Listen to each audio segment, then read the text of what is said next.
తెలంగాణలో తక్కువ ఫీజులతో high quality results ఇస్తున్న ఏకైక సంస్థ తిరుమల్ ఐఏఎస్ ఇన్స్టిట్యూట్. ప్రముఖ ప్రవచనకారుడు గరికపాటి నరసింహారావు గురించి ప్రత్యేకంగా చెప్పాల్సిన పనే లేదు.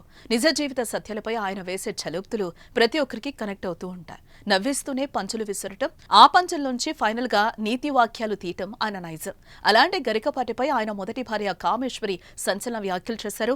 గరికపాటి తనను ఎంతో మోసం చేశారని, 25 ఏళ్ల పాటు పిల్లల కోసం మౌనంగా ఉన్నానని చెప్పుకొచ్చారు. తన వైవాహిక జీవితంలో ఎన్నో ఇబ్బందులు ఎదుర్కొన్నారని, తనతో బలవంతంగా ఆస్తి విడాకుల పేపర్లపై సంతకం పెట్టించుకున్న దుర్మార్గుడు గరికపాటి అని ఆరోపించారు. తనపై తన కొడుకులతోనే క్రిమినల్ కేసు పెట్టించిన గరికపాటి భాగోతం బయటపెట్టేందుకే ఈ వీడియో రిలీజ్ చేస్తున్నారని ఆమె చెప్పుకొచ్చారు.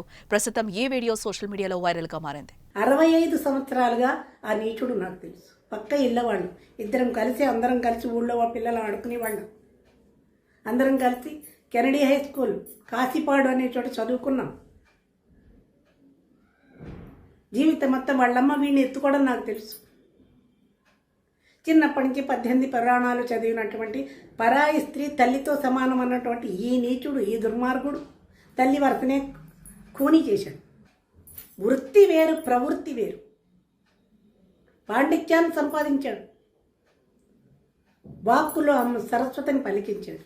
కానీ నీచమైనటువంటి ప్రవృత్తితోటి దగా చేశాడు.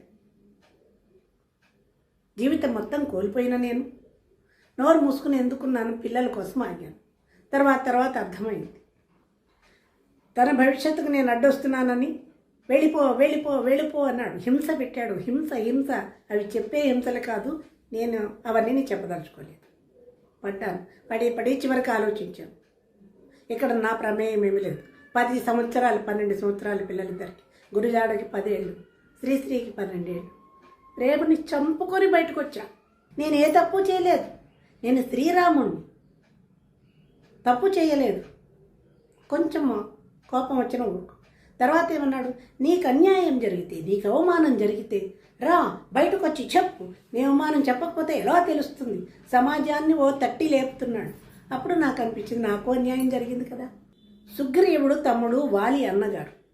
సుగ్రీవుడు భార్యని వాలి తీసుకెళ్ళిపోయినా పర్వాలేదు, మరదలవుతుంది కాబట్టి. కానీ సుగ్రీవుడు వారి భార్యతోటి సంబంధం అక్రమంగా పెట్టుకోవడం, ఆయనని తీసుకెళ్ళిపోవడం ఎంతవరకు ధర్మం, ఎంతవరకు న్యాయం? అది వైరల్ అయి తిరుగుతోంది అటు ఇటు. అర్థమైన వాళ్ళకి అర్థమైంది, లేని వాళ్ళకి లేదు.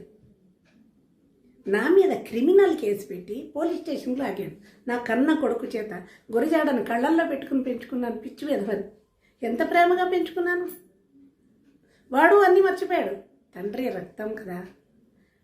వాడు ఈ వయసు ఎప్పుడైతే నా మీద కేసు పెట్టాడో అదే వయసులో నాన్ను దగా చేశాడు వాళ్ళ నాన్న. అదే స్థితిలోకి కొడుకును లాక్కొచ్చాడు ఆ తండ్రి.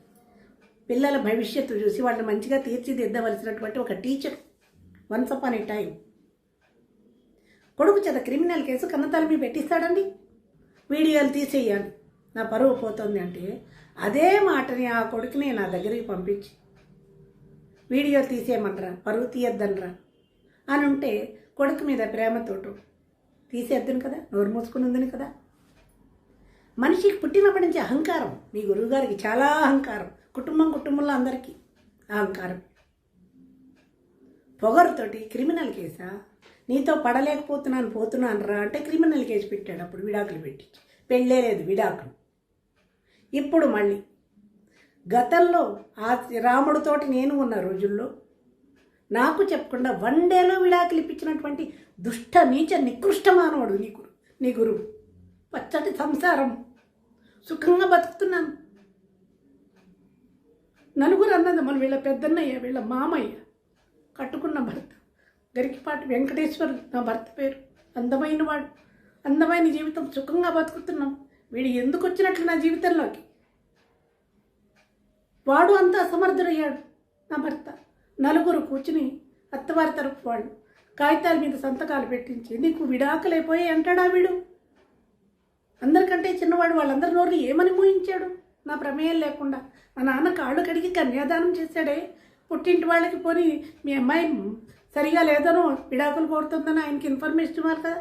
మా నాన్నకి చెప్పలేదు, అన్నదమ్ములకి చెప్పలేదు, పుట్టింటి వాళ్ళకి చెప్పకుండా ఒక విజయవాడలో ఒక రూమ్లో కూర్చోబెట్టి పెట్టు అని బలవంతంగా సంతకాలు పెట్టించి తర్వాత ఇదిగో నీకు విడాకులు అయిపోయి కాగితాలు ఇవిగోని చూపిస్తాడా ఈ నీచుడు.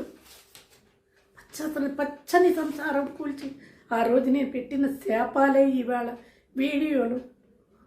వారం రోజులుగా వీడిని ఉతికి ఆరేస్తున్నారు. వీడి దరిద్రాన్ని బయటకు లాగారు.